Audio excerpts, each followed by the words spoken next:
I'm Isabelle Gonthier, Chief Assessment Officer at PSI Services, and I invite you to delve deep into the world of testing with me. Every episode, I'll be on the virtual couch with experts from the testing industry, engaging in conversations about the latest developments in our field. Your quest for testing knowledge starts here. Well, hello, everyone, and welcome to this episode of the Tried and Tested podcast. And today I have the pleasure of meeting with Yermie Cohen. So Yermie is the CEO of Memorang. And you know what's really exciting is that we've just released our new partnership with Memorang. PSI and Memorang are partnering to further AI development for content, for tools, for prep materials. So it's really exciting, and we'll be able to talk a little bit more about that. But really, today's episode is going to be focused on Yermie's expertise and experience with AI, but much, much more. So welcome to our podcast, Yermie. Thank you, Isabelle, for having me. This is great. So we usually ask our guests to outline how they've got into the assessment or credentialing space. But I think it would probably make more sense here for me to ask you, what does assessment mean to you and how has it impacted your life? You know, that's a really good question because as someone who went through engineering and medicine, I ended up spending 27 years straight in school. Okay. And as you can imagine, there were a lot of tests, that I had to take during that time. But if I go all the way back to the beginning, I am actually the second generation of my family to go to college. Both of my parents were the first to go to higher education, and they knocked it out of the park. My dad became a professor, just retired after 42 years at UCLA, and my mom started out as a public school teacher and then became an attorney.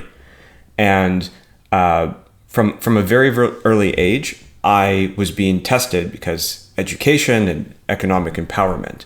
My dad actually would write tests for me, and every math question I got right, I would get a minute of video game time. But every question I got wrong, I would lose. But every question I got wrong, I would lose a minute of video game time. So even as early as I can't remember what this is, like first or second grade, I was already being tested and I was being prepared for this world. But that's more on like a personal anecdote side. But the first time I actually remember a test having an impact was this something called like a gifted and talented program, GATE education here in California. I grew up in Los Angeles. And that put me into like a different program in my elementary school. And it was the first time that I realized that a test was being used for differentiation. And whether that was STAR testing when I was in elementary school, pre-SAT and SAT to get into college, all of the different tests that we took there, MCAT to get into med school, boards all the way through, I feel like tests are equally this threat as they are this opportunity. There's this opportunity for empowerment to get to the next stage, to unlock your career paths, but at the same time, it's this thing that you're so concerned about that you want to get over the hurdle. So the thing that also I found very interesting is that I never really felt like tests were aligned to the real goal. And medicine and engineering is really interesting because taking tests with a piece of paper isn't really the skill that you have when you're building something as an engineer or when you're sitting there with the patient trying to explain their condition to them. And one of the things I'm very excited about, especially with this partnership, is to start thinking outside the box a little bit about what the future of assessment looks like. Yeah, no, and I think it's great. I love the way you're positioning, like, first of all, I love your story about the motivations and the risk and rewards associated with taking tests and how also it kind of evolved. Well, I can play as many video games as I like now. My dad There can't. There you go. Now you're set.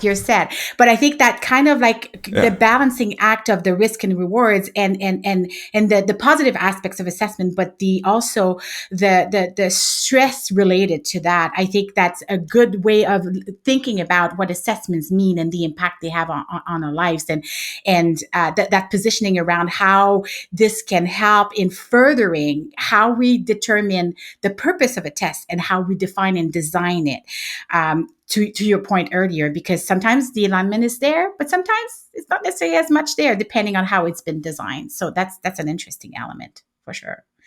Awesome. Yeah, so I guess, kind of like unpacking a little bit more about your experience and who you are and how you got into the assessment and EdTech field. So you actually founded your first EdTech company while you were a medical student at UCLA. So I'm interested in hearing a little bit more about what inspired you to transition from studying medicine to actually creating an EdTech company. How did your experience in both medical and engineering, as you said before, shape your approach specifically for that, but also related to AI? In some ways, it was a little bit of an accident mixed with an opportunity. I guess you would call it serendipity, because, like many things, I had been working towards a career in orthopedic surgery and medical devices for a long time. Medicine isn't something you snap your fingers and you decide to go into it. There's so many years of education and then even getting to the final hurdle. So for someone to then take a different path and not go into that career and instead to focus on technology and entrepreneurship, there had to be some big change that happened there. And for me, like most things, it started out as a problem.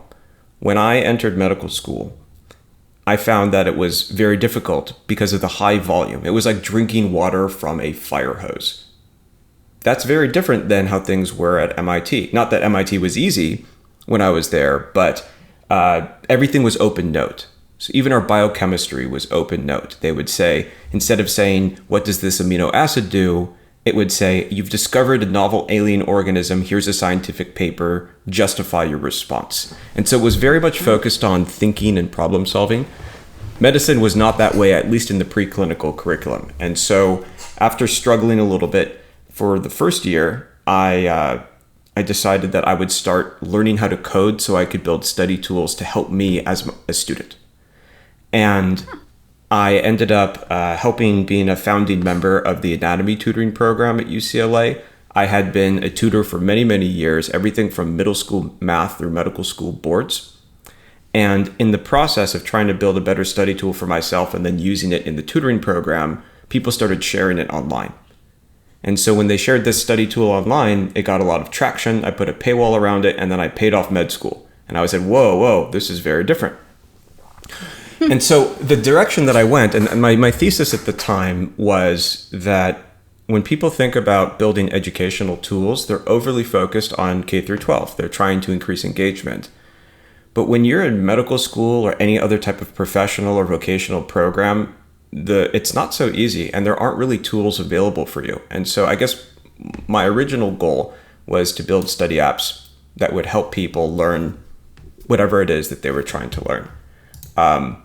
So that's a little bit of how I got started. Yeah. But what ended up happening was the impact that I felt that I could personally have as a physician versus as an educator felt different in terms of scope. Mm-hmm. Because as a physician, I would see maybe a few tens of thousands of people total in my life through clinic. But I can now impact that number of people every few hours through educational tools, which is where we are today, where I've deployed educational tools to hundreds of different career paths and millions of different people. And so I feel that that altruistic element is strengthened through technology as opposed to me being just an individual practitioner. And now a short break. Hello, tried and tested listeners and fellow testing enthusiasts. I'm Isabelle Gonthier, your guide through the fascinating world of credentialing. Each week, we dive deep with expert guests to explore the hottest topics in certification and licensure testing. If you're enjoying our journey through lifelong learning and innovation, take a moment to subscribe wherever you get your podcast. And if you know someone passionate about testing or curious about the latest testing trends, why not share this podcast with them? It might just be the inspiration they need. Thank you for tuning in and being part of our community. Remember, sharing knowledge is one of the best ways to grow our industry together. Keep listening. Thinking about how you've got to that point, the impact it had on you initially, but then not necessarily foreseeing the impact it would have on others, and how you've taken that to absolutely the next level and way more. It's actually phenomenal from my perspective. And I really appreciate unpacking that a little bit.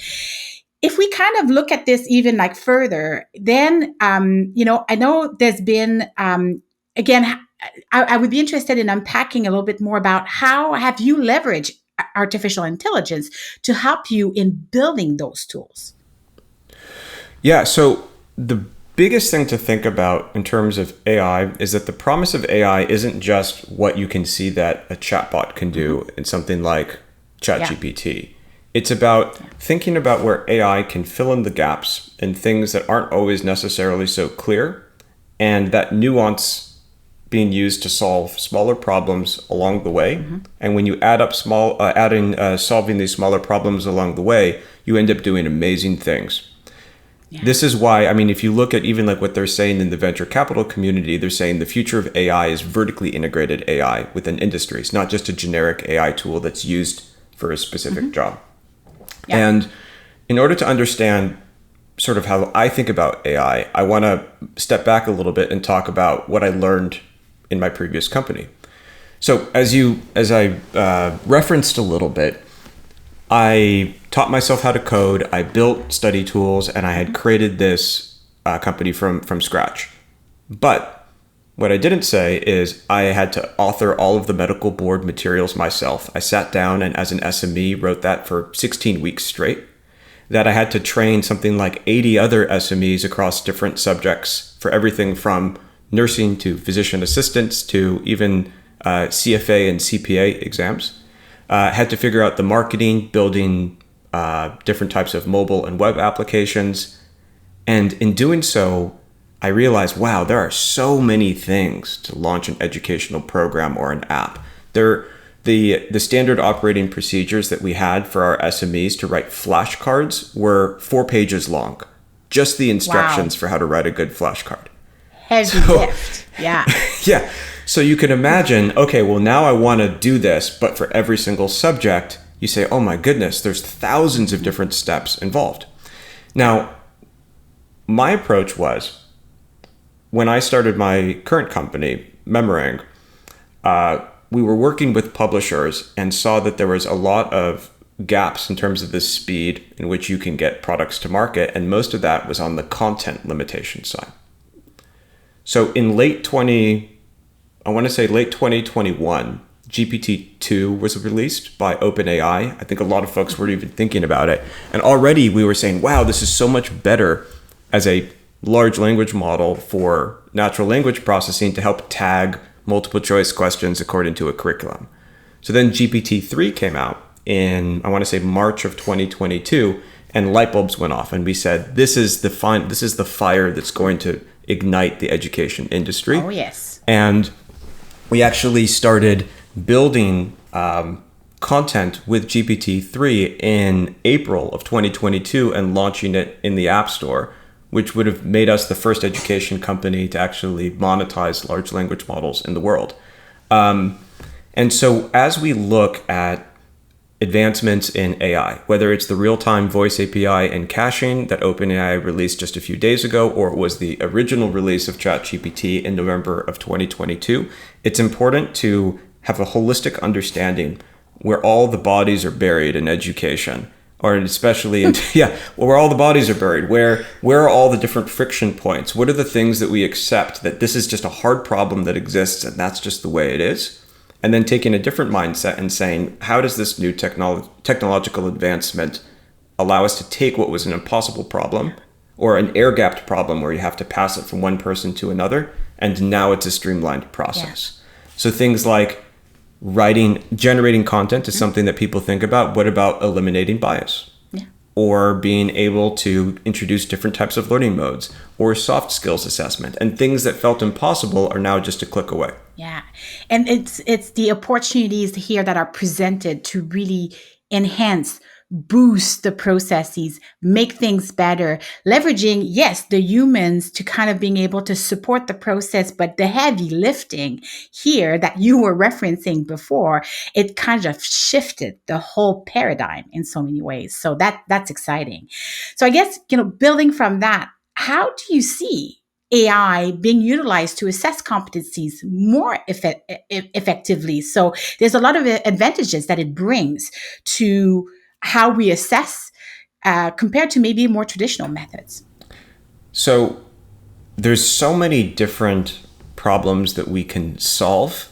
I'm trying to think about where to start. Let's start with the way things are done today, and then let's talk about what we can do tomorrow. So today, one of the biggest challenges is eliminating bias in assessment, and also eliminating bias or accessibility issues with content. And so the initial greatest promise of generative AI is not actually content generation, but content standardization.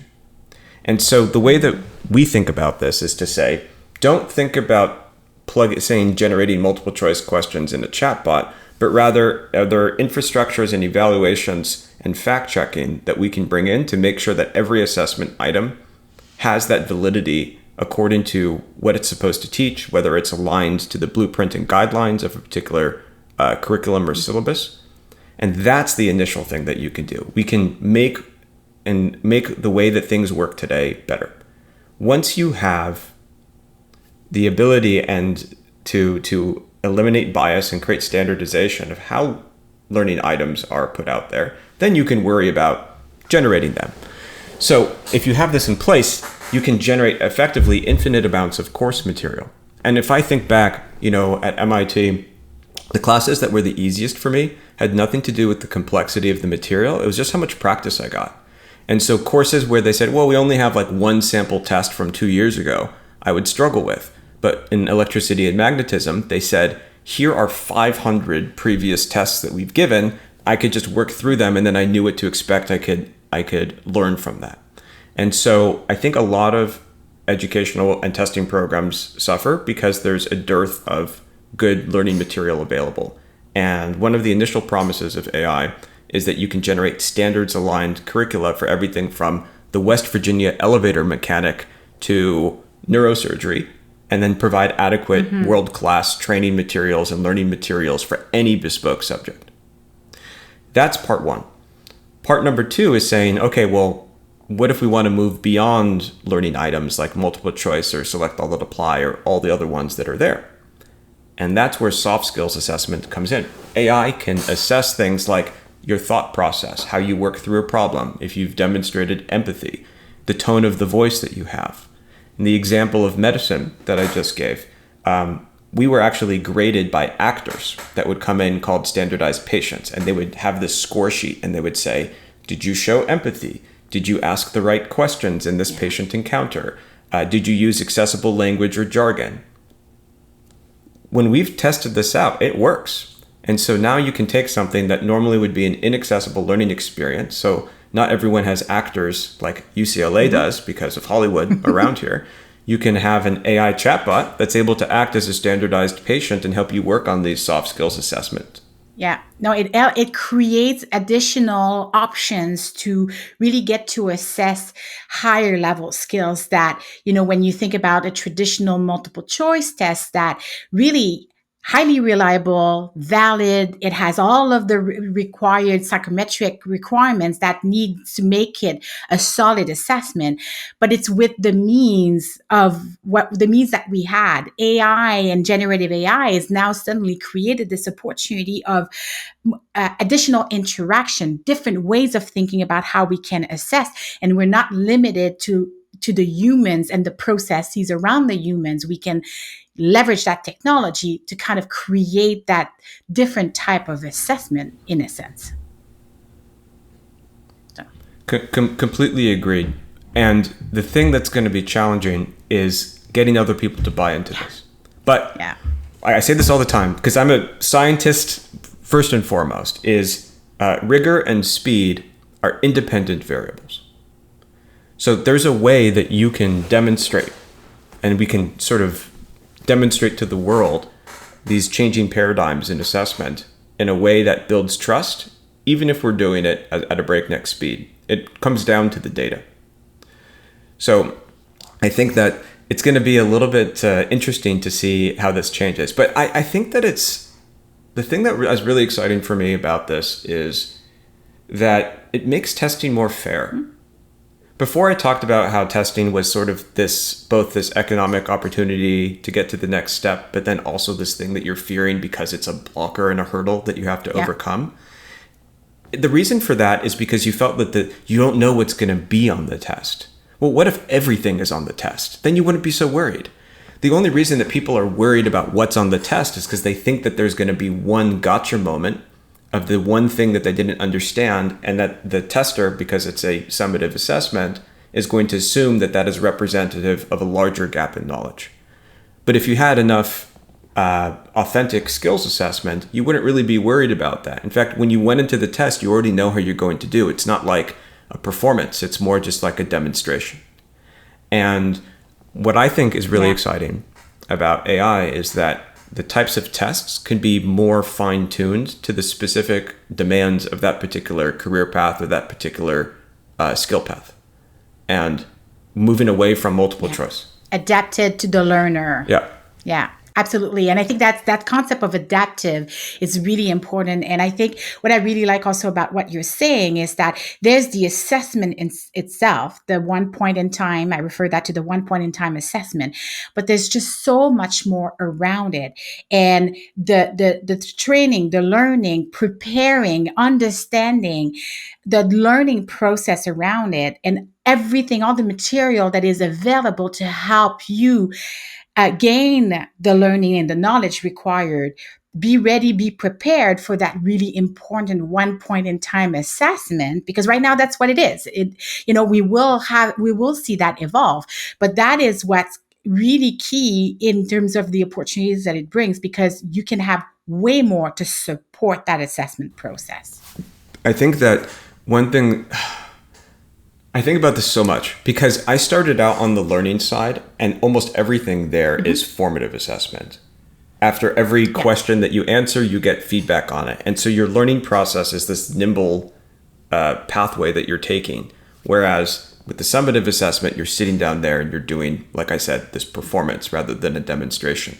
And I do wonder whether there's an opportunity to introduce more formative style assessments for accreditation. I know that programs like, adaptive programs like the GRE, for example, are trying to find what you know and what you don't. And honestly, I feel like that's a bit more fair than the way that if you just say, hey, everyone gets the same test form and this is 100 items. But I actually wonder, what if you had asynchronous formative learning? Mm-hmm. So in other words, you can answer tens of thousands of items or thousands of items. And then we said, hey, you kind of know your stuff. Come in for a small test just to validate that someone else wasn't on your phone answering questions for you. And then that way it's more of like a known quantity. A test isn't like, oh my gosh, I wonder how I'm going to do. It's sort of, you already know, you're just showing up to prove it. Yeah, no, for sure. And I think that it all goes back to what's the purpose of the assessment, because in the end, in the context of credentialing, the purpose of the assessment is to determine if you have the required knowledge, skills, and ability to earn a specific credential that links back to safety of the public in a lot of cases. So that assessment serves that purpose, but it's not the only requirements and element to become certified or licensed. It comes with other requirements. So I think what you're saying here is interesting because, again, it's that concept of that continuity in a way where you have along the way, as you gain the knowledge, skills, and ability that you require, and this is being assessed along the way, we could leverage that and that interactivity to get to still that final determination whether you meet the requirement or not, because that's still critical, but there's different ways of thinking about it. Well, let me ask you a question exactly on that topic, because you framed assessment as making sure that there's this rigorous check that you deserve or that you're not a threat to public safety because of the path you're in. Like if you're going to become an airline pilot. In the context of credentialing. Yes. Yeah, in the context of credentialing. So, yes. And I'm putting my medicine hat on here for a moment because, what do you call the person that graduates at the bottom of their class? Doctor, right? That's how the joke goes. But do you want someone who just passed, or do you want like someone who really, really knows their stuff? And I think that there's an opportunity here, especially because we're talking about AI, where assessment providers or credentialing programs or licensure programs can say, our goal isn't just to put a gate at the end as a check to make sure that you're there, but we can also usher you to that gate instead of just guarding it. We can make sure that you're actually better qualified, not just that you're minimally qualified. And that's one of the promises of being able to generate learning paths and learning materials with AI. Yeah. And I think, but that's kind of where it goes into that whole concept of continuous learning and that whole continuum. You still need, in a way, to be able to determine that you meet those requirements. But I think where there's a lot of evolution of thinking, and I think that kind of goes into when we think about that whole concept of continuous learning, lifelong learning. This is the opportunity here. And one doesn't negate the other from my perspective. You still need to be able to determine that you've met that minimal level of requirement. And I know people get a little kind of, well, yeah, I don't want the minimally competent doctor. I want a competent. Well, minimally competent means competence. But, and then the whole concept of that continuous education, continuous learning becomes so critical. And it starts from the beginning and in a way never really ends. So, and I guess that's a good segue to another element that I wanted to further explore with you. So we're obviously, everything is evolving so rapidly. And, from a lifelong learning standpoint, it's becoming even more critical, and we have way more tools now. So how do you think that those AI-driven assessment systems can be adapted or continue to be adapted to better support continuous education, skill development, and really help furthering someone's career in a way? I think that there's an opportunity to do something in a completely different way than the way people think about today. Mm-hmm. If you think about the goal of entering a certain career path, we'll use medicine as an example because it's something I'm deeply familiar with.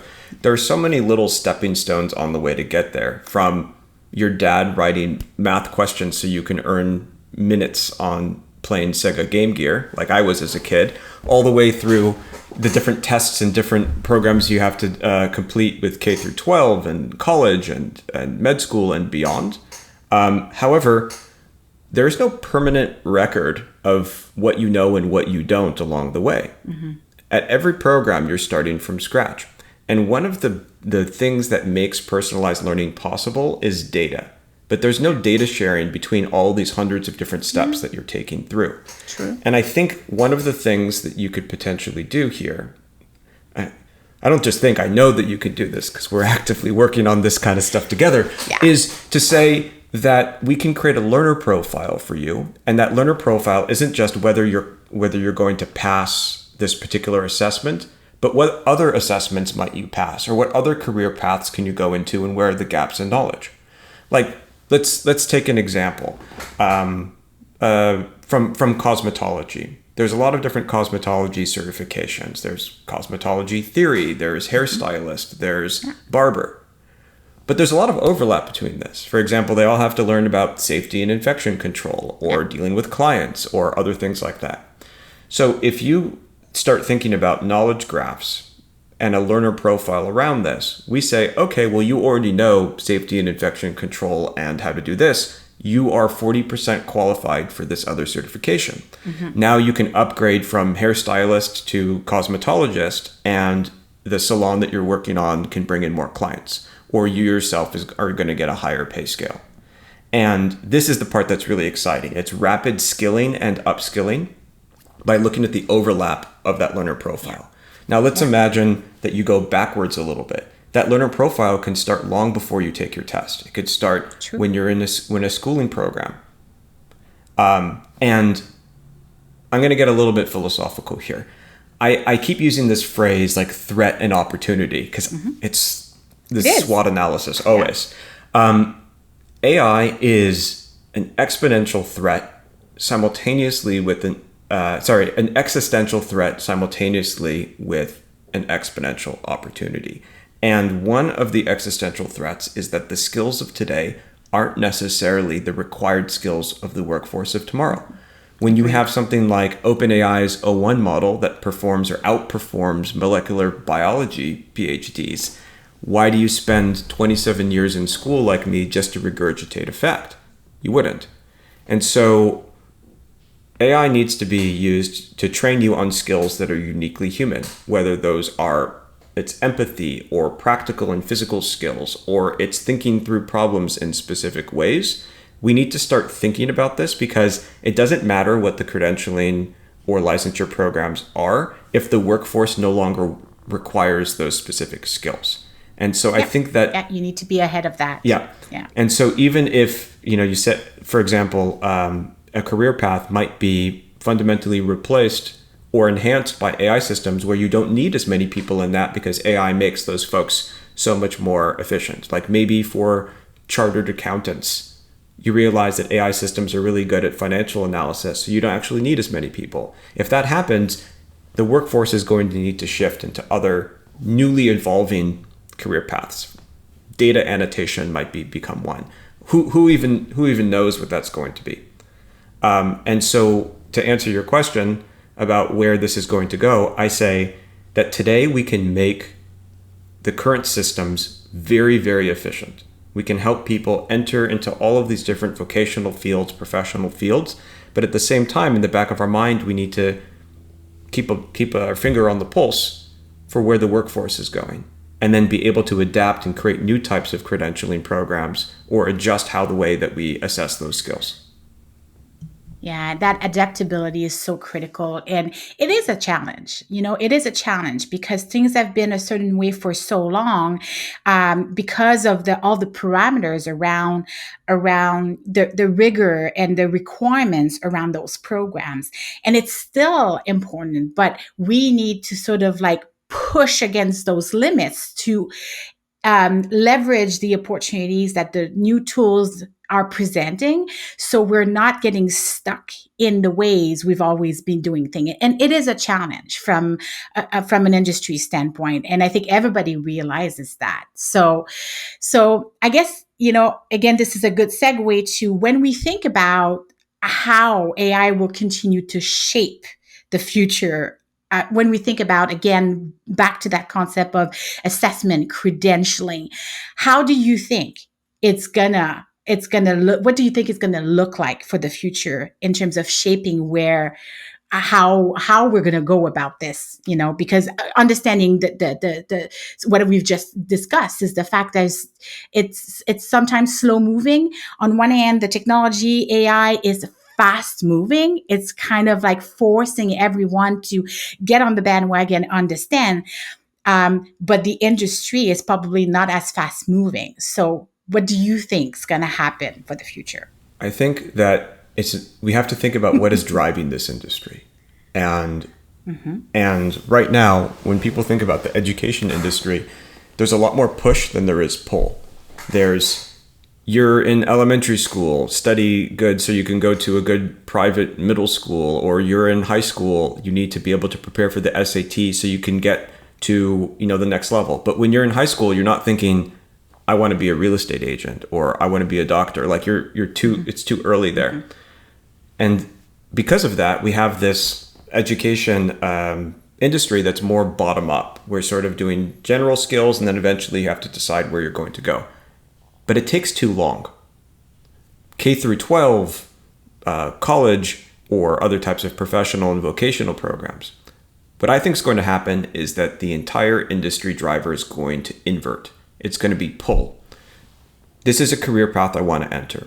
This is a type of job that I want to have. But rather than that just being a hoop that you have to jump through at the end of this bottom-up approach, they're going to be lowering a ladder for you to climb up to it. And so AI is going to be able to provide all the different skills and asynchronous learning and adaptive learning so that you could rapidly upskill into that path. And this is thinking about adaptability and mastery more than just time and course completion.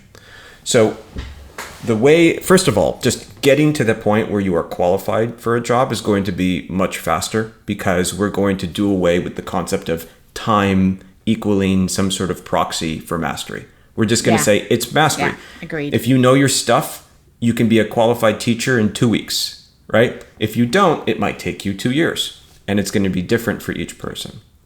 The other thing is not as linear or time bound. Yes. Yeah. The other thing is that the governing bodies, credentialing programs, licensure, etc., they're already asking this question: what is our AI strategy? How do we think about the future? A really good example. True to my heart, orthopedic surgery. the ABOS, the American Board of Orthopedic Surgery, is introducing like soft skills and oral assessment as instead of just multiple choice questions into their official board certification process. But they have a live human that is doing that. Now imagine trying to train all these different live humans for every orthopedic surgeon in the world. And reliability and all of that. Yeah. So AI could be a great opportunity for a program like that, where you can say, well, yeah, the interview can still be conducted by a human, but then there's a co-pilot assistant that is trained on what are the skills that you need to demonstrate for this particular program.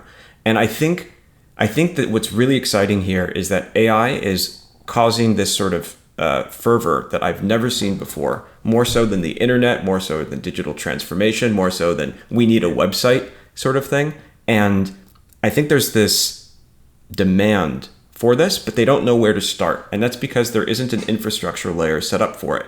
If you are a credentialing program and you say, I want to introduce AI to my program, where do you start? You go to some random development shop, or you go to ChatGPT and you ask it a question. Like, that isn't what you need. What you need is a whole infrastructure layer that's set up that allows you to leverage AI in a rigorous way, so you can focus on what are the specific skills that I need to assess for, and then trust that everything underneath is allowing you to ensure that standards aligned rigor. Yeah, no, absolutely. And I think that it's that starting point and looking at this where it's not a massive mountain, but it needs to be thought through and it needs to be supported with the proper tools and the proper expertise in a way. And that's what's exciting, is that there's just more and more offerings and opportunities that are available. So as we get to the end of this fascinating conversation, I'm interested in hearing maybe just final thoughts from your perspective. We've covered so many different things from different angles. Lots of opportunities and challenges all at the same time. But any final thoughts or pieces of advice for our audience as we wrap up this episode? Yeah. Well, first of all, thank you for. I have a lot of thoughts. I think that's a dangerous question to ask me, open ended. But regardless of that, I do think. Thank you for having me on here. And what I would like to say for the audience of this podcast is AI is one of the greatest inventions ever for mankind. This is like fire in terms of its impact on what we can do for society. But it's not going away. AI is the new compute. It's the new future. It's here whether we like it or not. But it's up to us to decide, are we going to leverage it to make ourselves better? Or are we going to dig our heads in the sand and say, well, I don't trust it. I don't know what to do with it. And what we have the opportunity to do with, especially, our company like Memorang and PSI through your expertise, is to say, this is the way that you can use AI responsibly. And we've given you all of the infrastructure end to end so that you can focus on, instead of asking, what is our AI strategy? You say, what is our assessment strategy? What are the skills of the future? And how can we leverage this technology to immediately start thinking about how do we change our credentialing programs? You can't, if you're going to wait 2 or 3 years to do this, look at how much AI has changed in 2 years ago. ChatGPT wasn't even out. You think you're going to wait another 2 years to change your profession? You're going to be left behind. Yeah. And what I think is rigor and speed are independent variables.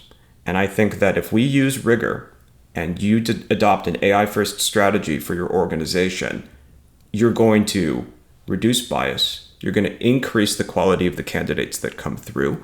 You're going to be able to align the workforce better to the skills that are needed for tomorrow. And you're going to be protecting society at large by giving them the training that they need so that they're not just graduating at the bottom of their class, but they're more than qualified than the minimum standards. Yeah.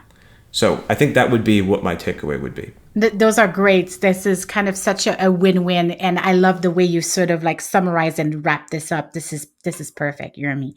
Well, I truly appreciate the time that you took for to have this discussion. And I know we're gonna have way more discussions in the next few weeks, in the next few months. And it's just the beginning. So thanks again, Yermie, and have a great rest of your day. Yeah, thanks, Isabelle. Thank you for having me.